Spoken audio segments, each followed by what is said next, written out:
دا په ننګرهار کې د ولایتي شورا غړو، مدني فعالانو، یو شمېر ځوانانو هغه لاریون دی چې په هسکې مینې ولسوالۍ کې د بهرنیو ځواکونو په هوایي بریدونو کې د ملکي وګړو د مرګ ژوبلې په غبرګون کې ترسره شو.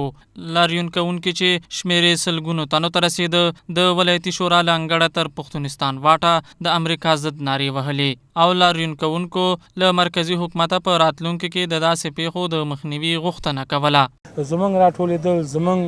اواز په دغه بنیاد دی چې امریکایان او د ناتو قواوې چې په افغانستان کې نظامی حضور لري، چې دوی باید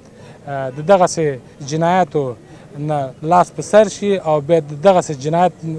مرتکب دوی نشي، او که چېرته دوی بیا دغسې حرکتونه کوي، بیا زموږ ولسونه د خپل مشروع حقوقو د تامین لپاره بیا به داسې حرکت وشي چې هغه به د امریکایانو او د ټولو په زیان وي. په هسکې مینې ولسوالۍ کې په دې وروستیو کې د امریکایي جیټ الوتکو لخوا ړندې بمبارۍ دي چې د 100 نه زیات ملکي وګړي پکې ووژل شوه. په همدې غبرګون کې د ننګرهار سترې هستۍ، لیکوال، ژورنالیست او هغه څوک چې د ولسمشر لپاره یې پوره څو کلونه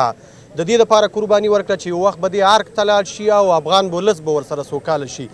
هغه په همدې پیښو غبرګون کې استعفا ورکړې. او تاسې وګورئ د هغه د استعفا په متن کې بیخي واضح ده چې د ننګرهار ولس دی او په ټوله کې افغان ولس دی له هغو بدبختیو وژغورل شي چې اوس ورسره مخامخ دی. چې دا خلک ملکیان دي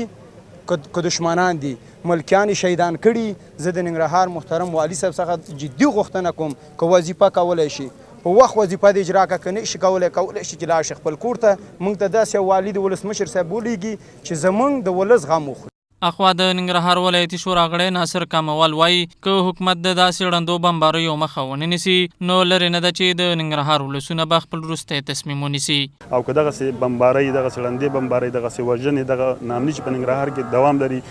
که دوی ته حکومت توجه ونه کړي او همدغسې دوام ولري، د ننګرهار ټول خلک به